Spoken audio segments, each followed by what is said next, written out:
வணக்கம் ஃப்ரெண்ட்ஸ், இன்னைக்கு வணக்கம் உங்க சமையல என்ன பார்க்க போறோம்னா மினி இட்லியும் குடல் குழம்பு தான். கேட்கும் போது சாப்பிடும் போது இருக்கா, மினி இட்லியும் குடல் குழம்பு சாப்பிட்டு பாருங்க, டேஸ்டா இருக்கும். அப்படி ருசி நாக்கிலே இருக்குங்க. இங்க பாருங்க, மினி இட்லி வந்துட்டு இருக்கா, பூ போல வந்துட்டு இருக்குங்க. குடல் குழம்புக்கு தேவையான பொருட்களை பார்த்தலாமா வாங்க.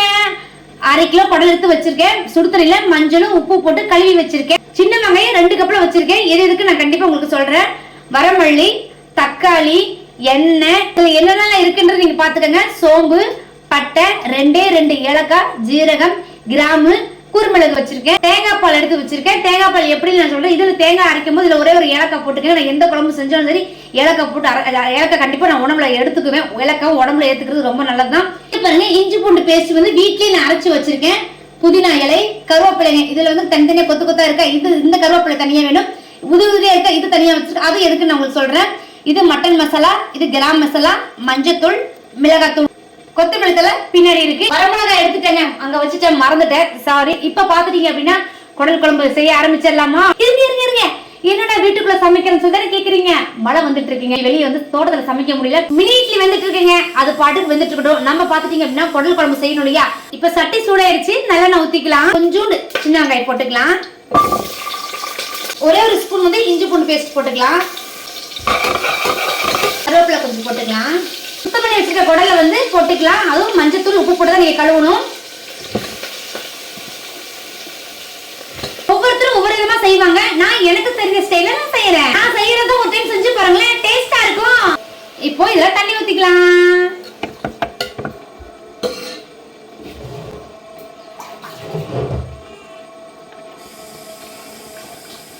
இப்போ இதுல விசில் வரட்டுங்க. அது வரைக்கும் நம்ம மசாலா தேவையான பொருட்களை அரைச்சிடலாம்.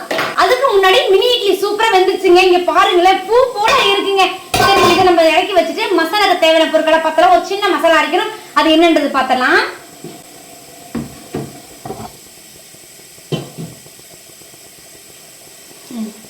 சட்டி வச்சுக்கலாம். குடல் குழம்பு செய்யறோம் இல்லையா, அதுக்கு தேவையான ஒரு சின்ன மசாலா அரைக்கணுங்க. அது பாத்திரலாமா? குடல் குழம்பு செய்ய போறோம் இல்லையா, அதுக்கு தேவையான மசாலா வந்து நம்ம அரைக்கணும். அதுக்கு நம்ம இதுல வறுத்து எடுத்துக்கலாம். கடாய் சூடாயிருச்சு, எண்ணெய் ஊத்திக்கலாம். இப்போ எண்ணெய் சூடாயிருச்சு, சின்ன வெங்காயம் 1 கப் எடுத்து வச்சிருந்தோம் இல்லையா, அந்த சின்ன வெங்காயத்தை போட்டுடலாம். இது வந்து முழுசா இருக்கும். அந்த சின்ன வெங்காயத்தை நம்ம இதுல போட்டுடலாம். மேக்சிமம் நான் குழம்பு செஞ்சேன் அப்படின்னா தேங்காய் நான் சேர்த்துக்க மாட்டாங்க. தேங்காய் பால் மட்டும் தான் நான் ஊற்றி செய்வேன். எந்த குழம்பு செஞ்சாலுமே வந்து தேங்காய் பால் ஊற்றி தான் நான் செய்வேன். டேஸ்டாக இதுக்கும் நம்ம செய்யற பத்தியா தேங்காய் எடுத்துக்க மாட்டேன், தேங்காய் பால் தான். நல்லா வதக்கிக்கலாம். வரமிளகாய், மல்லி, சோம்பு, ஏலக்காய், மசாலா ஐட்டம் என்னென்ன இருக்கோ அதெல்லாம் இதில் போட்டாச்சு. 3வது விசிலும் வந்துருச்சுங்க. தக்காளி இது கொஞ்சம் வணங்கட்டும். இப்போ இந்த கருவேப்பிலை போட்டுக்கலாம். நான் தான் சொன்னேன், கருவேப்பிலை நான் அதிகமாக சேர்த்துக்குவேன் அப்படின்னு சொல்லிட்டு. அதான் ஒரு தட்டு ஃபுல்லாக கருவேப்பிலை வச்சிருக்கேன். இதை அரைச்சோன்னா அதை அரைக்கும் போது போயிரும்ல. இவ்வளோ இருக்கு, இவ்வளோ போட்டுக்கலாம். இது எதுக்குன்னு கேட்குறீங்க, சொல்கிறேன். குடல் போட்டிருந்தோம், அது வந்து 5 விசில் வந்துருச்சு. நான் இதை கவனிக்கும் போது அதுக்குள்ள 5 விசில் வந்துருச்சு. ஆஃப் பண்ணிட்டேன்.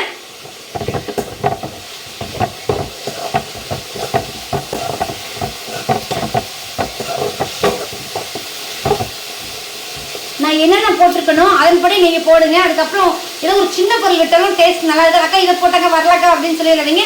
நான் என்னென்ன போட்டணும் அதே மாதிரி கொஞ்சமா எடுத்தாலும் மெதுவா நிதானமா செய்யுங்க, சரி? அப்பதான் அந்த டேஸ்ட் கொடுக்கும். அதே மாதிரி எல்லா பொருளும் நான் கழுவி தாங்க நான் பண்ணுவேன், சரிங்களா? இப்போ குடல் எடுத்துட்டும் சரி, உப்பு மஞ்சத்தூள் சுடுதண்ணில் போட்டு தான் நான் கழுவுவேன். அதே மாதிரி எல்லாமே நீங்களும் கழுவி மஞ்சத்தூள் போட்டு கழுவுங்க, சரிங்களா? கெட்ட கிருமி இருந்தாலும் அது வந்து வெளியே வந்துடும், ஸ்மெல் வராது. இப்போ இந்த மசாலா போட்டுடலாம். பார்த்துட்டிங்கன்னா இந்த மசாலா கரம் மசாலா, மட்டன் மசாலா போட்டுக்கலாம். மஞ்சத்தூள், மிளகாத்தூள் நிறைய இருக்கு. மிளகாத்தூள் வந்து 1 ஸ்பூன் போட்டுக்கலாம். இப்போ இஞ்சி பூண்டு பேஸ்ட் போட்டுக்கலாம். 1 ஸ்பூன் நான் இதில் போட்டிருக்கேன். மீதி இருக்கிறத நம்ம இதில் தட்டிடலாம். முன்னாடியே போட்ட ஒரு மாதிரி வந்து பொறுப்படியா வரும், அதனால நான் லாஸ்ட்ல போட்டுறேன். இதுக்கப்புறம் நம்ம வந்து அடுப்பு ஆஃப் பண்ணிடலாம். ஏன்னா இதை ஆற விட்டு மிக்சிக்கு மாற்றி அரைச்சி தான் அதுக்கப்புறம் தான் நமக்கு வேலைப்பாடே இருக்கு. ருசியா இருக்குல்ல, பார்க்கும்போது நல்லா இருக்கு. இது எப்படா நான் செஞ்சு முடிப்பேன்னு எனக்கு வேற இருக்கு. இஞ்சி பூண்டு பேஸ்ட் எப்பவுமே நீங்க பாத்துட்டீங்கன்னா வீட்டுல அரைங்க. வீட்டுல அரைக்கும் போது பாத்தீங்கன்னா பச்சை மிளகா கொஞ்சம் எண்ணெய் ஊற்றி அரைச்சு வச்சிங்க. ஏன்னா டப்பலே இருக்கும், அது உங்களுக்கு எத்தனை நாள் வந்து கெடாம இருக்கும். நான் அப்படிதான் பண்ணியிருக்கேன். இஞ்சி பூண்டு பேஸ்ட் அரைச்சு ஃப்ரிட்ஜில் வச்சிருக்கேன். அரைச்சு பாருங்களேன், பார்க்கறதுக்கு ஒரு கலரா இருக்கு. எனக்கு எப்படா இது மினி இட்லியும் குடல் குழம்பு சாப்பிடணும் போல இருக்கு. பாருங்க, மினி இட்லி வந்து ஹாட் பாக்ஸ்க்கு மாத்தியாச்சு. அதே போல வந்து மசாலா வந்து அரைக்கணும்னு சொல்லி அரைச்சு பாருங்க. நைஸா அரைச்சிட்டு வந்துட்டேன். இந்த பக்குவத்துல வந்து இருக்கணும். சில பேர் வந்து மோட்டா அரைச்சிருவாங்க. மோட்டா அரைக்க கூடாது, ரொம்ப இதுவும் அரைக்க கூடாது. சரிங்களா? கரெக்டா அந்த பக்குவத்துல அரைச்சி எடுத்து அதே மாதிரி செய்யுங்க. அப்பதான் டேஸ்டா இருக்கும். செஞ்சு பார்த்து மறக்காம எப்பயும் போல உங்களுடைய கமெண்ட்ஸை கொடுங்க. இப்போ அடுத்தது குழம்பு வைக்க போயிடலாமா? இப்போ இது பார்த்தீங்கன்னா விசில் ஆறிடுச்சு. அதே மாதிரி வெந்துருச்சுன்னா பூ போல வெந்திருக்கு. இந்த தண்ணி இருக்கு பத்தி இந்த தண்ணியை எடுத்து நம்ம குருமிளகு போட்டு கொஞ்சம் உப்பு போட்டு குடிச்சா டேஸ்டா இருக்கும். உப்பு போட்டுக்கலாம். பாருங்க, ரொம்ப உப்பு போடக்கூடாது, கொஞ்சமா. நான் தான் நல்லபடி சொல்லியிருப்பேன், உப்பு அதிகமாக தான் சாப்பிடவே முடியாதுங்க. கம்மியா இருந்தா கூட நம்ம அட்ஜஸ்ட் பண்ணி போட்டு மறுபடியும் சாப்பிட்டுக்கலாமே தவிர அதிகமா இருந்துச்சுன்னா சாப்பிடவே முடியாது. சட்டி சூடேறிச்சு, எண்ணெய் ஊத்திக்கலாம். எண்ணெய் சூடேறிடுச்சு, சோம்பு மட்டும் போட்டுக்கலாம். சோம்பு வந்து ரொம்பவே கருக்க விடக்கூடாது. சரிங்களா? போட்டு லைட்டா பாத்தீங்களா? இப்போ இந்த சின்ன வெங்காயம் போட்டுக்கலாம். இப்போ வெங்காயம் நல்லா வணங்கிடுச்சு, தக்காளி போட்டுக்கலாம். அதனால இப்போ நான் உப்பு போட்டுக்கிறேன், கொஞ்சமா தான் போடுறேன். மீதி மசாலா போட்டதுக்கு அப்புறம் போடலாம். தக்காளி வெங்காயம் நல்லா வணங்கிடுச்சுங்க, நல்ல நீல. இப்போ இந்த மசாலா அரைச்சாலையா, அந்த மசாலா வந்து இதில் சேர்த்துக்கலாம். இப்போ வந்து பாத்துட்டீங்கன்னா ஒரே ஒரு ஸ்பூன் வந்து மிளகாத்தூள் போட்டுக்கலாம். காரம் வந்து நான் தான் அதிகமா சாப்பிடுவேன். உங்களுக்கு காரம் கம்மி வேணும், நீங்க கம்மி பண்ணிக்கலாம். குடல் குழம்பு வந்து கொதிக்க ஆரம்பிச்ச உடனே வாசனையே வேற லெவலா இருக்கும். அக்கம் பக்கத்துல என்ன சமையல் என்ன சமையல் கேட்க பாருங்க, அந்த லெவலில் இருக்க போது. மறக்காம உங்க வீட்டுல குடல் குழம்பு செஞ்சு பாருங்க. குடல் குழம்பு நல்லா கொதிச்சிருச்சு. இப்ப தேங்காய் பால் வந்து ஊத்திக்கலாம். தேங்காய் பால் ஊத்துனதுக்கு அப்புறம் மல்லித்தலையும் புதினா வச்சிருக்கேன், அதை போட்டுக்கலாம். சின்னதா கட் பண்ணி வச்சிருக்கேன். அவ்வளவுதாங்க, கம கமன்னு குடல் குழம்பு ரெடி. ஆகா, இங்க பார்த்து பாருங்களேன். இது வந்து தேங்காய் பால் நம்ம ஊத்துறதுக்கு அப்புறம் வந்து ரொம்ப நேரம் கொதிக்க வைக்க கூடாது. குடல் குழம்பு ரெடி ஆயிடுச்சுங்க. தேங்காய் பால் ஊத்துனா ரொம்ப நேரம் வந்து நம்ம கொதிக்க வைக்க கூடாது. கொதிக்க வச்சா அந்த டேஸ்ட் போய் வேற மாதிரி ஆயிரும். அடுப்பு நம்ம ஆஃப் பண்ணிடலாம். ஏன்னா சோம்பு வந்து ரொம்பவே நம்ம கருக்க கூடாது இல்லையா? அதனால இதை நம்ம ஃபர்ஸ்ட் இதை போட்டுக்கலாம். 2 வரமிளகா, கருவேப்பிலை. நவுந்துருங்க. சோம்பு போட்டுக்கலாம். அவ்வளவுதாங்க. இதை எடுத்து சுட சுட குடல் குழம்பு ரெடி ஆயிட்டு இருக்குல்ல, இப்போ ஆஃப் பண்ணிட்டு இதை மேல இப்படி ஊத்திடலாங்க. இதுக்கப்புறம் எடுத்து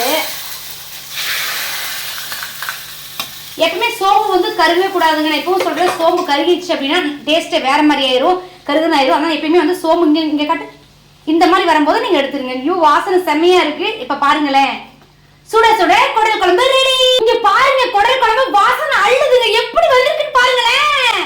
குடல் குழம்பு பார்க்கவே இங்க பாருங்களேன். ஆகா, குடல் குழம்பு அருமையா இருக்கேன். மறக்காம நீங்க உங்க வீட்டுல செஞ்சு பாருங்க.